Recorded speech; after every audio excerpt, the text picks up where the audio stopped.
여러분은 자석, 물, 그리고 고체로 된 자성 소재 이 세 가지만으로 냉장고를 만들 수 있다면 믿으시겠습니까? 냉장고는 인류의 삶을 극적으로 바꾼 발명품입니다. 식중독의 공포에서 해방시켰고 식재료의 유통기한을 늘려 주방의 혁명이라 불렸죠. 그러나 이 편리함 뒤에는 어두운 그림자가 하나 있습니다. 바로 냉매죠. 현재 우리가 사용하는 냉장고와 에어컨은 HFC라는 액체 냉매를 압축, 팽창, 증발시키는 과정에서 냉매가 열 에너지를 얻거나 방출하는 현상을 통해 작동하는데요. 문제는 이런 액체 냉매가 지구 온난화를 일으키는 강력한 온실기체라는 사실입니다. 물론 외부로 유출되지 않고 지속적으로 재사용되면 큰 문제가 없겠지만 냉장고나 에어컨을 폐기하는 과정에서 비용 문제로 인해 냉매가 수거되지 않고 그대로 유출되는 현상이 빈번하게 발생하고 있죠. 이런 이유로 국제사회에서는 HFC 냉매의 사용을 점차 줄여나가는 방안을 제도화하고 있습니다. 더불어 과학계에서도 기존 냉각장치를 대체할 기술들을 앞다퉈 개발하고 있는데요. 그중 개인적으로 가장 흥미로운 기술은 바로 자석을 이용한 냉각장치입니다. 액체 냉매 없이 자석과 특정 고체 소재만으로 냉장고를 만들 수 있다는 건데요. 이게 어떻게 가능할까요?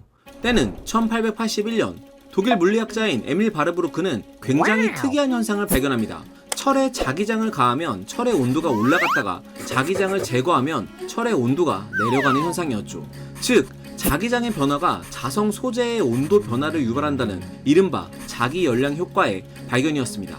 이후 1933년 윌리엄 지오크는 이 효과를 이용해 자성을 띠는 일종의 염에 자기장을 가해 액체 헬륨의 온도를 1.5켈빈에서 0.25켈빈까지 낮추는 데 성공하죠. 겨우 저 정도 낮춘 거 가지고 뭔 난리인가 싶겠지만 당시 극저온 상태에서 절대영도 가까이 온도를 낮춘다는 건 상상하기 어려웠고 특히 자기열량 효과라는 독특한 개념을 활용했기 때문에 이 실험은 큰 주목을 받았죠. 그리고 이 실험으로 윌리엄 지오크는 1949년 노벨 화학상을 받기까지 합니다. 시간이 흘러 1990년대에 이르러서 새로운 자석의 발견과 고체 냉매 소재의 개발로 이 분야는 빠르게 성장하기 시작했는데요. 쉽게 말해 특정 자성 소재에 자기장을 가해 소재의 열을 올렸다가 떨어뜨림으로써 기존과는 전혀 다른 냉각장치가 개발되기 시작한 겁니다.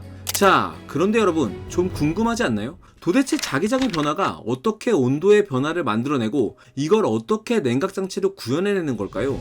저는 이 질문의 답을 찾기 위해 한국재료연구원을 방문해 실제 자기냉각 기술을 연구하는 박사님들을 만났습니다. 가장 먼저 그 원리에 대해서 물어봤죠. 네, 자기열량 효과라는 것은 어떤 소재가 있을 때 처음에는 자기장이 없는 상태에서는 자기장을 보통 H로 표현하는데 자기장이 없는 상태에서는 자기 도메인들이 아주 랜덤하게 배열을 하게 됩니다. 이때 온도를 초기 온도라고 하고요. 만약에 얘가 자기장이 걸리게 되면은 이 그 자성 소재의 특성상 자기장의 방향으로 정렬을 하게 됩니다. 그렇게 되면은 약간의 온도 차가 발생이 됩니다. 자기장이 없을 때와 있을 때 온도가 잘 발생하고 만약에 자기장이 이 상태에서 없어지면은 얘가 다시 이쪽 자리로 가겠죠. 온도의 변화만 있는 거죠. 이런 상태에서는 자기냉각 특성이 나타나지가 않습니다. 그러면 이제 어떤 상태가 되면 자기냉각 특성이 나타나나요?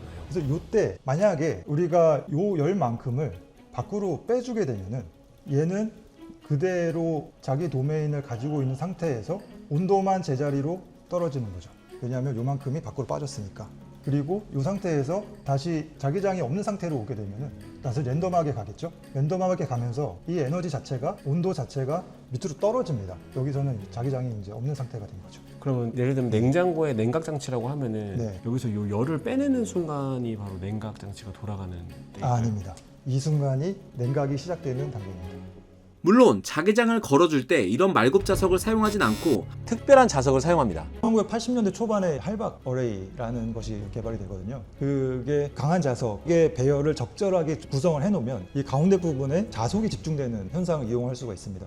자기냉각 시스템에 아주 적합한 방식이죠. 그리고 1984년에 너무나 잘 아시는 이제 ND 자석이 드디어 세상에 나타나게 됩니다. ND 자석이 지금까지 존재하고 있는 연구 자석 중에 가장 강력한 자석이기 때문에 그렇다면 ND 자석으로 할박 어레이를 만들면 이제 드디어 우리가 필요로 하는 1테슬라 이상의 굉장히 강력한 자석을 만들 수 있게 된 거죠. 즉 할박 어레이라고 해서 강력한 네오디뮴 자석의 배치를 잘 설계해서 소재가 있는 한 곳으로 자석을 집중시킬 수 있는 자석 시스템을 구현합니다. 그리고 여기서 열을 교환해주는 매개체인 연료체는 주로 물을 사용하는데 이렇게 자성 소재를 통과하면서 뜨거워진 자성 소재로부터 열을 가져가기도 하고 차가워진 자성 소재에게 열을 전달하기도 합니다. 그리고 바로 이 부분에서 연료체는 열을 빼앗기면서 차가워지는데 바로 이 부분을 냉각 장치로 사용할 수 있다는 거죠. 자, 여기서 중요한 포인트는 이 자기냉각 시스템은 온실기체로 지목되는 액체 냉매가 사용되지 않고 연료체로도 물이 사용되기 때문에 친환경적이라는 사실입니다. 그리고 한국재료연구원의 신다슬 박사는 자기냉각 장치의 주요 장점으로 경량화를 꼽았죠. 냉장고라든지 에어컨의 경우에는 응축기와 압축기 등으로 구성되어 있는 냉매 사이클을 위한 기계 장치들이 필요하게 됩니다. 실례로 에어컨에 실외기가 있겠습니다. 이러한 부대 장치들이 자기냉각 시스템을 기반으로 한 냉장고에서는 전혀 필요가 없게 되고요. 연력학적으로도 굉장히 사이클이 단순화되기 때문에 훨씬 더 경량화의 장점들이 있다고 할 수 있습니다. 이처럼 자기 냉장고엔 응축기와 증발기가 없다 보니 소음 면에서도 기존 냉장고보다 우수하다고 하는데요. 만약 이 시스템을 더 크게 확장시킬 수 있다면 앞서 연료체가 열을 잃는 과정은 집안의 냉방장치로, 연료체가 열을 얻는 과정은 난방장치로 활용할 수 있어 사계절 냉난방장치로 활용이 가능해집니다. 물론 아직은 냉장고 정도로만 기술 개발이 이루어지고 있긴 하지만 말이죠. 아무튼 다시 본론으로 돌아와서 지금 보시는 이 물질이 이 자기냉각 장치의 핵심이 되는 고체 자성 소재입니다. 열 전달을 효율적으로 하기 위해 다공성으로 설계해 표면적을 넓혔죠. 이 구멍들로 연료체가 지나가면서 열을 교환하는데요. 연료체인 물이 자성 소재와 반응하는 걸 막기 위해 소재를 구리로 도금을 하게 됩니다. 더불어 자기 냉각에 사용되는 소재는 아까 본 그림에서처럼 자기장을 가했을 때 자기 도메인이 크게 변화하면서 온도의 변화도 큰 소재여야만 하죠. 이러한 특성이 크게 나타나는 소재들이 있고 아주 미미하게 나타나는 소재들이 있기 때문에 사람들이 연구를 통해서 어떠한 소재들이 이러한 특성이 크게 나타나는지를 이제 찾기 시작했죠. 그래서 그 중에서 가장 이제 많이 알려진 소재가 단일 원소로는 이제 가돌리늄이라는 소재가 있습니다. 이 소재는 외부 자기장에 의해서 굉장히 큰 그 자기 엔트로피 변화를 나타나기 때문에 온도의 변화도 크게 나타나는 소재가 있는 거죠. 현재 단일 원소로는 가돌리늄이 많이 사용되며 이를 철과 같은 다른 원소들과 합성해서 쓰거나 란타늄계 원소 혹은 최근에는 망간계 원소들을 사용하고 있는데요. 이렇게 개발한 소재들은 이후 작은 냉각 시스템 안에서 성능 테스트를 거치게 됩니다. 그래서 한국재료연구원에서도 이런 소재들을 여러 개로 배열해 자석 안에 넣어준 후 이렇게 연료체를 흘려주면서 자기장을 걸었다 풀었다를 반복하며 냉각 소재의 기능을 평가할 수 있는 시스템을 개발했는데 이 그래프에서 보시는 것처럼 소재 100g으로 테스트한 결과 시작 기준 대비 15도 가까이 온도가 떨어졌습니다. 그리고 저도 실제 이 모듈을 현장에서 봤는데요. 시작을 하거든요. 그러면 이제 온도가 변하기 시작합니다. 올라가네요. 실온은 그대로 유지가 되고 따뜻한 쪽은 점점 따뜻해지고 차가운 쪽은 점점 차가워지고 이쪽이 따뜻한 쪽이에요? 좀 차가운 쪽입니다. 이쪽이 차가운 쪽이에요? 이렇게 연료체가 지금 흐르네요. 연료체가 이렇게 왔다 갔다 하고 있죠. 그러니까 그 차가운 쪽은 계속 차가워지고 뜨거운 쪽은 점점 뜨거워지는 역할을 하고 있는 겁니다. 연료체가 이렇게 왔다 갔다 하는. 이 정도의 기기면 어느 정도 크기의 냉장 장치를 만들 수 있어요? 한 요만큼은 만드실 수 있을 겁니다. 요만큼 지금 그 밑에 박스 정도 되는 거는 만드실 수가 있죠. 그럼 이거를 잘 단열시키면 그게 냉장고가 되는 거네요. 이쪽 부분을 잘 이용을 하면 그쵸. 아이스박스가 되는 거죠. 이쪽 부분. 지금 만져보면 좀 차가울까요? 그렇지 않죠? 아마 이쪽 부분 만져보시면 오, 차갑다. 차가운데요? 오, 신기하다. 어떨 때는 결로도 생기고 막 그렇습니다. 자석과 고체 소재만으로 냉장 장치가 작동되는 게 정말 신기했습니다. 실제로 실험을 해보면 영하까지도 떨어져서 연료체가 얼어버리는 경우도 있다고 합니다. 이처럼 자기냉각 장치는 굉장히 간단한 설계로 큰 효과를 낼 수 있습니다.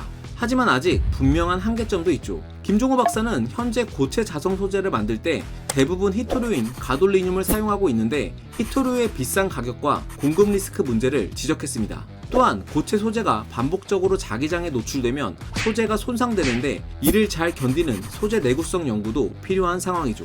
그래서 한국재료연구원에서도 이를 해결하기 위해 이번에 김종호 신다스 박사 연구팀이 기존 히토류인 가돌리늄의 비중을 줄이면서 철이나 망간계 원소를 활용한 고체 자성 소재를 개발하는가 하면 앞서 보신 것처럼 고체 자성 소재의 효율성을 테스트할 수 있는 장비 개발에도 성공하면서 우리나라의 자기냉각 기술 수준을 한층 끌어올렸습니다.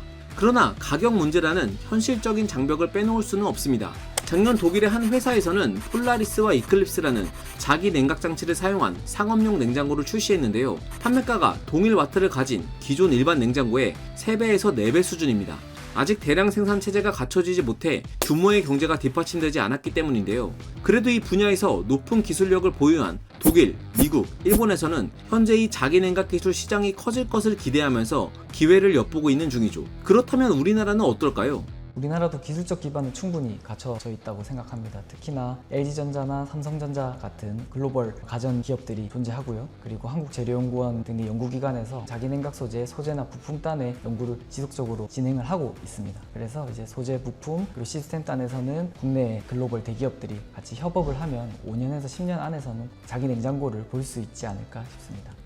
사실 우리는 이런 새로운 기술을 마주할 때면 저게 되겠어? 라는 생각을 하곤 합니다. 그런데 가만히 생각해보면 최초의 컴퓨터는 이렇게 복잡했고 1959년에 등장한 고작 5MB 하드디스크는 이렇게 거대하고 비쌌으며 초기 냉방기도 지금과 비교하면 터무니없이 복잡하고 컸죠. 하지만 기술의 발달과 산업 그리고 생활의 필요에 의해 현재는 이렇게 변했습니다. 그래서 어쩌면 자기 냉장고도 머지않은 미래에 우리가 사용하게 될는지도 모르겠습니다. 물론 이 기술이 예상보다 늦어지거나 우리가 기대한 모습이 아닐 수도 있습니다. 하지만 저는 해당 기술의 당장의 상용화 여부보다 더 중요한 게 있다고 생각합니다. 바로 이런 신기술의 작은 가능성에 주목하는 우리의 관심, 그리고 그 가능성을 1%라도 끌어올리려는 과학자들에게 저게 되겠어? 라는 냉소적인 물음표보다는 저런 시도를 하고 있구나 라는 따뜻한 응원입니다. 설령 자기냉각 기술이 지금의 냉장고를 대체하지 못한다 손 치더라도 연구 과정에서 탄생한 새로운 신소재 혹은 에너지 효율을 극대화하는 이 기술은 반도체 공정, 의료용 정밀 냉각장치, 우주 탐사선과 같이 우리가 상상하지 못했던 다른 핵심 산업 분야에서 혁신의 불씨가 될지도 모르니까 말이죠. 과학은 세상을 보는 창, 지금까지 과학 드림이었습니다. 감사합니다.